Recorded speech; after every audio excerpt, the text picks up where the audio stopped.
KGF taluk ಕಚೇರಿ ಮುಂದೆ ಧರಣಿಯನ್ನ ಹಮ್ಮಿಕೊಂಡಿರುವಂತ ವಿಷಯವನ್ನ ನಿಮ್ಮ ಮುಂದೆ ನಾವು ಹೇಳಬೇಕು. ನಮ್ಮ ಕ್ಷೇತ್ರದಲ್ಲಿ ಸುಮಾರು 4,000 ಪಡಿತರ ಚೀಟಿಯನ್ನ ರದ್ದು ಮಾಡಿದ್ದಾರೆ. 14,500 ಜನ ಪೆನ್ಷನ್ದಾರರನ್ನ ರದ್ದು ಮಾಡಿದ್ದಾರೆ. ಇವರೆಲ್ಲರೂ ಕೂಡ ಕಡು ಬಡವರು. ತಿನ್ನೋಕ್ ಊಟಕ್ಕೂ ಒಂದೊಂದು ಊಟಕ್ಕೂ ಕೂಡ ಅವ್ರು ಬೇರೆ ಕಡೆ ಕೂಲಿಗೆ ಹೋಗಿ ಸಂಪಾದನೆ ಮಾಡ್ಕೊಂಡ್ ಬಂದು ಸಂಸಾರ ನಡೆಸಬೇಕು. ಅಂತ ಪರಿಸ್ಥಿತಿಯಲ್ಲಿ ಇದ್ದಾರೆ. ಎಷ್ಟೋ ಮನೆಯಲ್ಲಿ ವಿಧವೆಯರಿಗೆ ಅವರನ್ನು ನೋಡಕ್ಕೆ ದಿಕ್ಕಿಲ್ಲ. ಈ ಪೆನ್ಷನ್ ನಂಬ್ಕೊಂಡೇ ಜೀವನ ಮಾಡ್ತಾ ಇದ್ದಾರೆ. ಅಂತವ್ರಿಗೂ ಕೂಡ ಇವತ್ತು ಪೆನ್ಷನ್ ನಿಂತೋಗಿದೆ. ರೇಷನ್ ಕಾರ್ಡು ಕೇಂದ್ರ ಸರ್ಕಾರ 5 kg ಅಕ್ಕಿ ಕೊಡ್ತಕ್ಕಂಥದ್ದನ್ನ ಇವರು ಕೊಡದೆ ರದ್ದು ಮಾಡಿದ್ದಾರೆ. ಇದಕ್ಕೆ ಮೂಲ ಕಾರಣ ಇವರು ಕೊಟ್ಟಿರ್ತಕ್ಕಂಥ 5 ಗ್ಯಾರಂಟಿ ಏನಿತ್ತು ಆ ಗ್ಯಾರಂಟಿ ತುಂಬಲಿಕ್ಕೆ ಈ ಬಡವರ ಹೊಟ್ಟೆ ಮೇಲೆ ಹೊಡೆದಿದ್ದಾರೆ. ಇವರು ತಿನ್ನುವಂತ ಅನ್ನದ ತಟ್ಟೆಯಲ್ಲಿ ಮಣ್ಣು ಹಾಕಿದ್ದಾರೆ. ಇವರು ಅನ್ನ ಹಾಕಿಲ್ಲ, ಮಣ್ಣು ಹಾಕಿದ್ದಾರೆ. ಆದ್ರೆ ಕಳೆದ 10 ವರ್ಷ ನಾವು ಅಧಿಕಾರದಲ್ಲಿ ಇದ್ವಿ. ಯಾರಿಗೂ ರೇಷನ್ ಕಾರ್ಡ್ ತೆಗೆದಿಲ್ಲ, ಯಾರಿಗೂ ಪೆನ್ಷನ್ ನಿಲ್ಸಿಲ್ಲ. ಆವತ್ತು ಕೂಡ ಕೇಂದ್ರ ಸರ್ಕಾರದ ಸುತ್ತೋಲೆ ಕಾಲಕ್ಕೆ ಬರ್ತಾ ಇತ್ತು. ನಾವು ಪರಿಶೀಲನೆ ಮಾಡ್ತೀವಿ ಅಂತೇಳಿ ನಮ್ಮ ರಾಜ್ಯದ ಆವತ್ತಿನ ನಮ್ಮ ಮುಖ್ಯಮಂತ್ರಿಗಳಾದ ಯಡಿಯೂರಪ್ಪಾಜಿ ಅವರು ಯಾರಿಗೂ ಈ ರಾಜ್ಯದಲ್ಲಿ ಪೆನ್ಷನ್ ನಿಲ್ಸಬಾರ್ದು, ರೇಷನ್ ಕಾರ್ಡ್ ನಿಲ್ಸಬಾರ್ದು, ಪ್ರತಿಯೊಬ್ಬರಿಗೂ ಎಲ್ಲರ ಮನೆ ಕೊಡಬೇಕು ಅನ್ನುವಂತ ಯೋಜನೆಯನ್ನ ಕೊಟ್ರು. ಆದ್ರೆ ಇವತ್ತು ಈ ಕ್ಷೇತ್ರದ ಶಾಸಕರು ರೂಪಕಲಾ ಅವರು 4,000 ಪೆನ್ಷನ್ ನಿಲ್ಸಿದ್ದಾರೆ. 4,000 ರೇಷನ್ ಕಾರ್ಡ್ ಅನ್ನ. ಈ ರೇಷನ್ ಕಾರ್ಡ್ ಮಂತ್ರಿ ಯಾರು? ಅವ್ರಪ್ಪ ತಾನೆ. ಅವ್ರ ಅಪ್ಪನ ಮನೆಯಲ್ಲಿ ಹೋಗಿ 4,000 ಕಾರ್ಡ್ ನನ್ನ ಕ್ಷೇತ್ರದಲ್ಲಿ ನಿಂತೋಗಿದೆ, ನೀವು ಈ ರೀತಿ ಮಾಡಿದಿರಿ, ನನ್ಗೆ ಕೆಟ್ಟ ಹೆಸರು ಬರ್ತಾ ಇದೆ, ಅದಕ್ಕಾಗಿ ಅದನ್ನ ವಾಪಸ್ ತೆಗೆದು ಮತ್ತೆ ಅವ್ರ ಕಾರ್ಡ್ ಕೊಡಿ ಅಂತ ಕೇಳ್ಬೇಕಾ ಬೇಡ? ನೀವು ಕೇಳಿದಿರ ನಿಮ್ ತಂದೆಯನ್ನ ಯಾವತ್ತಾದ್ರೂ? ಕೇಳಿಲ್ಲ. ಯಾಕೆ? ನಿಮ್ ತಂದೆಯವ್ರಿಗೂ ನಿಮ್ಗೆ ಆಗಲ್ವಾ? ಜಗಳ ಆಡಿದ್ದೀರಾ? ಅದು ನಮ್ಗೆ ಸಂಶಯ, ಅನುಮಾನ ಕಾಡ್ತಾ ಇದೆ. ತಂದೆ ಹತ್ರ ಹೋಗಿ ಮಾತಾಡೋದಕ್ಕೆ, ಕ್ಷೇತ್ರ ಜನರ ಸಮಸ್ಯೆ ಬಗೆಹರಿಸಕ್ಕೆ ನಿಮ್ಗೇನ್ ಅಡ್ಡ? ನಿಮ್ಗೇನ್ ತೊಂದ್ರೆ? ಹೋಗ್ಲಿ, ಇಲ್ಲಿ ಯಾರಾದ್ರೂ ನಿಮ್ಗೆ ಅಡ್ಡ ಮಾಡ್ತಾ ಇದ್ದಾರಾ?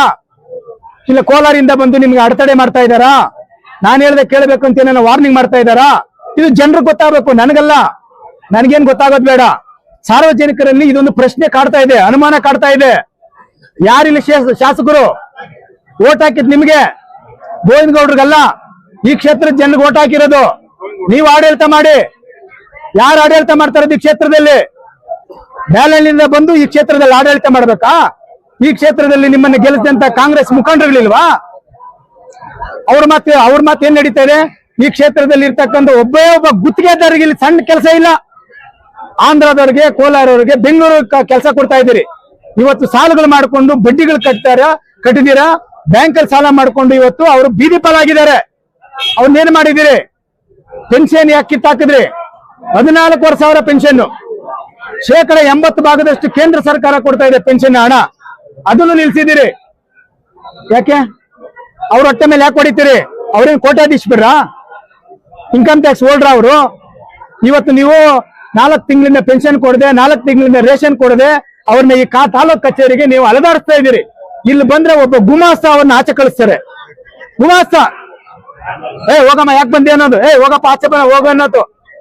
ಆ ಪೇಪರ್ ಸರಿ ಇಲ್ಲ, ಈ ಪೇಪರ್ ಸರಿ ಇಲ್ಲ ಅಂತ ಯಾಕ್ರಿ ಆ ಪೇಪರ್ ಕೇಳ್ತಾ ಇದ್ದೀರಿ? ಇದ್ದಿರೋ ಕಾರ್ಡ್ನ ಕಿತ್ತಾಕಿದ್ ನೀವು, ಇದ್ದಿರೋ ಪೆನ್ಷನ್ ಕಿತ್ತಾಕಿರೋದು ನೀವು. ನೀವು ಕಿತ್ತಾಕ್ಬಿಟ್ಟು ಅವ್ರನ್ನ ಇವತ್ತು ದಾಖಲೆ ಕೇಳ್ತಾ ಇದ್ದೀರಾ? ಎಲ್ಲಿಂದ ತಂದ್ಕೊಡೋದು? ಯಾರಪ್ಪ ಆಸ್ತಿ ಕೇಳ್ತಾ ಇದಾರೆ ಅವರು? 16 ವರ್ಷಗಳಿಂದ ಬರ್ತಕ್ಕಂಥ ಪೆನ್ಷನ್, 16 ವರ್ಷಗಳಿಂದ ಬರ್ತಕ್ಕಂಥ ರೇಷನ್ ಕಾರ್ಡ್ ನಿಲ್ಸಿದ್ದೀರಲ್ಲ, ನಿಮ್ಗೆ ಒಳ್ಳೇದಾಗತ್ತಾ? ಇಡೀ ಶಾಪ ಆಗ್ತಾ ಇದ್ದಾರೆ ಕ್ಷೇತ್ರ ಜನ. ಮುಂದಿನ ದಿನಗಳಲ್ಲಿ ನಿಮ್ಗೆ ಉತ್ತರ ಕೊಡ್ತಾರೆ. ಅದ್ರ ಜೊತೆಗೆ ಕೆಜೆಹಳ್ಳಿಯಲ್ಲಿ ಕರಿದೇಗೌಡ ಕೋಟೆ ಅರಣ್ಯ ಇಲಾಖೆಗೆ ಸೇರಿದ್ದಂತೇಳಿ ಅರಣ್ಯ ಇಲಾಖೆಗೆ ನಮ್ಗೆ ಪತ್ರ ಕೊಟ್ಟಿದ್ದಾರೆ. ಇದು ನಮ್ದು ಜಮೀನು. 1930ನೇ ಇಸ್ವಿನಲ್ಲಿ ಮೈಸೂರು ಮಹಾರಾಜರು ನಮ್ಮ ಅರಣ್ಯ ಇಲಾಖೆ ಕೊಟ್ಟಿದ್ದಾರೆ. ಇದು ನಮ್ಮದೇ ಅಂತೇಳಿ ನಮ್ಗೆ ಪತ್ರ ಕೊಟ್ಟಿದ್ದಾರೆ.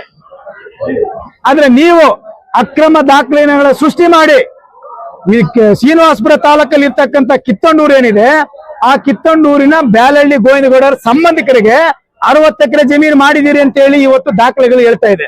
ಹೆಂಗ್ ಸೃಷ್ಟಿ ಆಯ್ತು? ಯಾವ ಅಧಿಕಾರಿ ಇನ್ವಾಲ್ವ್ ಆಗಿದ್ದ? ಯಾವ ಮುಖಂಡ ಇನ್ವಾಲ್ವ್ ಆಗಿದ್ದ? ಯಾರಪ್ಪನ ಆಸ್ತಿ? ಕೆಜಿಎಫ್ ತಾಲೂಕಿನ ಸರ್ಕಾರಿ ಜಾಗ, ಕೆಜಿಎಫ್ ತಾಲೂಕಿನ ಅರಣ್ಯ ಭೂಮಿ ಶ್ರೀನಿವಾಸಪುರ ತಾಲೂಕರಿಗೆ ಹೆಂಗೋಯ್ತು? ಯಾರು ಮಾಡ್ಕೊಟ್ರಿ? ಇದ್ರ ಹಿಂದೆ ಇರೋದು ಯಾರು? ಇದನ್ನೆಲ್ಲ ಕೇಳ್ಬೇಕಾ ಬೇಡ ನಾವು? ಅದಕ್ಕೆ ಇವತ್ತು ಪ್ರಾರಂಭ ಮಾಡಿದ್ದೀವಿ. ನಮ್ಮ ಹೋರಾಟ ಪ್ರಾರಂಭ, ಅಂತ್ಯ 2028ರವರೆಗೂ ನಡೀತದೆ. ದಿನ ಹೋರಾಟ ಮಾಡ್ತೀವಿ. ದಾಖಲೆಗಳ ಸಮೇತ ನಿಮ್ ಮುಂದೆ ಇಡ್ತೀವಿ. ಇದು 1, 2 ಅಲ್ಲ, ಬರೀ ಮೂರು ವಿಷಯ ಎತ್ಕೊಂಡು ಹೋರಾಟ ಮಾಡಿದ್ದಕ್ಕೆ ಇವತ್ತು ನಾವು ಮಾಡುವಂತ ದಿನದಿಂದ ಈ ದಿನದಲ್ಲಿ ಇವತ್ತು ಬಾಬಾ ಸಾಹೇಬರ ಪ್ರತಿಮೆಯನ್ನು ಇಟ್ಟಿದ್ದೀರಿ.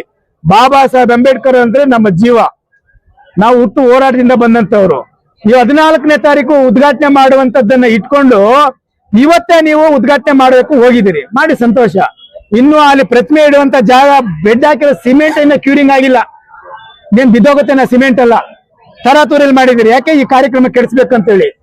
ಜನರ ಮನಸ್ಸಲ್ಲಿ ಒಂದರ್ಥ ಮಾಡ್ಕೊಳ್ಳಿ, ಜನರ ಮನಸ್ಸಲ್ಲಿ ಏನಾದ್ರೂ ಕೆಟ್ಟ ಭಾವನೆ, ಕೆಟ್ಟದು ನಿಮ್ಮ ಮೇಲೆ ಬಂದತ್ತ ಆದ್ರೆ ಯಾರ ಕೈಲೂ ತಡೆಯಕ್ಕಾಗೋದಿಲ್ಲ. ಇದೊಂದು ರೀತಿ ಸುನಾಮಿ ಇದ್ದಂಗೆ. ಈ ಸುನಾಮಿ 2028 ಇರ್ತದೆ. ನಿಮಗೆ ಬುದ್ಧಿ ಕಲಿಸ್ತಾರೆ. ತಕ್ಷಣ ಈ ರೇಷನ್ ಕಾರ್ಡ್ ಅನ್ನ ರದ್ದು ಮಾಡಬೇಕು, ಪೆನ್ಷನ್ ಎಲ್ಲ ಎಲ್ಲರಿಗೂ ಕೊಡಬೇಕು. ಈ 60 ಎಕರೆ ಹಗರಣ ಏನಿದೆ ಮತ್ತೆ ನಮ್ಮ ತಾಲೂಕಿಗೆ ಬರಬೇಕು, ಅದು ಅರಣ್ಯ ಭೂಮಿಯಾಗಿ ಉಳಿಬೇಕು ಅನ್ನುವಂತ ನಮ್ಮ ಆಗ್ರಹ. ಶಶಿಧರ್ ಅವರು ಓಟ್ ಹಾಕದೆ ಇರ್ತಕ್ಕಂಥವ್ರು, ಓಟ್ ಹಾಕದೆ ಗೆದ್ದಿರ್ತಕ್ಕಂಥವ್ರು ಬ್ಯಾಲಹಳ್ಳಿ ಗೋವಿಂದಗೌಡರು ಅನ್ನುವಂಥದ್ದು ಈ ಕ್ಷೇತ್ರದ ಜನ ಮಾತಾಡ್ತಾರೆ. ಯಾಕಂದ್ರೆ ನಾವು ಅವನ್ನೆಲ್ಲ ಕೇಳಕ್ ಹೋಗುದಿಲ್ಲ. ನಿದರ್ಶನಗಳು ಬೇಕಾದಷ್ಟಿದೆ. ಈ ತಾಲೂಕಿನ ಆಡಳಿತ ಅಧಿಕಾರಿಗಳು ದಿನ ಬೆಳಗ್ಗೆ 6 ಗಂಟೆಗೆ ಅವ್ರ ಮನೆ ಹತ್ರ ನೋಡಿ ಎಲ್ಲ ಜೀಪ್ಗಳು ವಾಹನಗಳು ಅಲ್ಲೇ ಇದೆ. ಎಲ್ಲ ಅಧಿಕಾರಿ ಗೋವಿಂದಗೌಡರ ಮನೆ ಮುಂದೆ, ನನ್ನ ಮನೆ ಮುಂದೆ ಎಲ್ಲಿರ್ತಾರಪ್ಪ ಅವ್ರು? ನಾನು ಸೋತಿದ್ದೀನಿ, ಮತ್ತೆ ನಮ್ಗೆ ಅಧಿಕಾರ ಇಲ್ಲ, ರಾಜ್ಯದಲ್ಲಿ ಅಧಿಕಾರ, ನನ್ನ ಮುಂದೆ ಯಾವ ಆಫೀಸ್, ನನ್ನ ಮಾತು ಯಾರು ಕೇಳ್ತಾರೆ ಹೇಳು? ಗೋವಿಂದಗೌಡರು ಮನೆ ಮುಂದೆ ಇದ್ದಾರೆ. ಸೂಪರ್ MLA ಇಲ್ಲ ಅರ್ಧ MLA ಗೊತ್ತಿಲ್ಲ. ಒಟ್ಟಿನಲ್ಲಿ 2 MLAಗಳು ನಮ್ಮ ತಾಲೂಕು. ಇದು ನಮ್ಮ ಅದೃಷ್ಟ. ಈಗ ನೋಡಿ, ಜಿಲ್ಲೆಯಲ್ಲಿ 6 ವಿಧಾನಸಭಾ ಕ್ಷೇತ್ರಗಳಿದೆ. KGF ಅಲ್ಲಿ 2 ಭಾಗ, 2 ವಿಧಾನಸಭಾ ಕ್ಷೇತ್ರಗಳಿದೆ. ಅಧಿಕೃತವಾಗಿ KGF ವಿಧಾನಸಭಾ ಕ್ಷೇತ್ರ, ಅನಧಿಕೃತವಾಗಿ KGF ವಿಧಾನಸಭಾ ಕ್ಷೇತ್ರ. ಅಧಿಕೃತವಾಗಿ ನಮ್ಮ ರೂಪಾ ಶಶಿಧರ್ ಅವರು ಶಾಸಕರು, ಅನಧಿಕೃತವಾಗಿ ಬ್ಯಾಲಹಳ್ಳಿ ಗೋವಿಂದಗೌಡರು ಅಂತೇಳಿ ಈ ಕ್ಷೇತ್ರದ ನೊಂದಂತ ಮುಖಂಡಗಳು ಹೇಳೋ ಮಾತು ಏನು? ಜನರ ಪರ ಜನ ಹೇಳ್ತಾರೆ ಅಂದ್ರೆ ನಾನು ಜನರ ಪರ ನಿಲ್ಲೇಬೇಕು. ಅದಕ್ಕೆ ಈ ಹೋರಾಟ. ನನಗೆ ಅವರಿಂದ ನನ್ಗೇನಾಗಬೇಕಾಗಿ, ನನಗೆ ಎದುರಿಸೋಂಥದ್ದು ಬೆದರಿಸೋದಂಥದ್ದು ಗೋವಿಂದಗೌಡ ಅಲ್ಲ. ಅವ್ರ ತಾತ ಬಂದ್ರೆ ಏನೂ ಆಗಲ್ಲ. ನಾನು ಎದುರು ಮಗುನೂ ಅಲ್ಲ. ನಾವೆಲ್ಲ ಮೂಲತಃ ಹೋರಾಟದಿಂದ ಬಂದಂತವ್ರು. ನೀವು ಮಾಡುವಂತ ಅಕ್ರಮಗಳು ಒಂದಲ್ಲ, 2 100 ಇದಾವೆ, ತೆಗಿತೀವಿ. ಬಹುಶಃ ಶಾಸಕರಿಗೆ ಎಷ್ಟೋ ಗೊತ್ತಿಲ್ದೇನೆ ಮಾಡ್ಬಿಟ್ಟಿದ್ರಿ ನೀವು. ಇಲ್ಲಿರ್ತಕ್ಕಂಥ ಕಾಂಗ್ರೆಸ್ ಮುಖಂಡರು ಯಾವ ರೀತಿ ನಡೆಸ್ಕೊಂಡಿದ್ದೀರಿ ನೀವು? ನಿಮಗೆ ಗೆಲ್ಲೋದಕ್ಕೆ ರಾತ್ರಿ ಆಗಲು ಕಷ್ಟಪಟ್ಟು ನಿಮ್ಮನ್ನ ಗೆಲ್ಲಿಸಿ ಶಾಸಕರು ಮಾಡಿದ್ರಲ್ಲ, ಅವನ್ನ ಯಾವ ರೀತಿ ನಡೆಸ್ಕೊಂಡಿದ್ದೀರಿ? ಕೆಲವರು ಬಂದ್ಬಿಡ್ತಾರೆ. ಈಗ ನಾನು ಮಾತಾಡಿದ್ದೀನಲ್ಲ, ನಾಳೆ ಬೆಳಗ್ಗೆ ಹೋಗೋ ನೀನು ಪ್ರೆಸ್ ಮೀಟ್ ಮಾಡೋ ಸಂಪಂಗಿ ಮೇಲೆ ಅಂತೇಳಿ ಕಳಿಸ್ಬಿಡ್ತೀರಿ. ಇಂಥ ಪ್ರೆಸ್ ಮೀಟ್ಗಳು 100 ಆಗ್ಲಿ, ನನಗೇನು ಜನರ ಪರವಾಗಿದ್ದೀನಿ, ಜನರ ಪರ ಹೋರಾಟ ಮಾಡ್ತೀನಿ, ನಿಮ್ಮನ್ನೇ ಕರೆದು ಮಾಡ್ತೀನಿ. Pure and clean. No compromise. Best quality. Family restaurant. 100% Hamburg and Dindigul style biryani. 100% Venus biryani. Near Government Maternity Hospital, Maharaja Road, Robertson Peak. For all NCERT, CBSE textbooks, guides, PUC, ITI, BE textbooks, guides and classmate notes, and for all the types of stationery available only at Satya Bookstore, opposite to Karur Vaishya ATM, Aladamira Bemmal Nagar, KGF. Admission open for lab technician, Golden City College of Paramedical Science, LWF Center, BML Nagar, KGF. Interested students contact the below phone number. Paramedical Diploma in Medical Lab Technology, Health Inspector, Medical Image Technology, Operation Theatre Technology. Eligible students are 10th pass and 2nd PC pass or fail.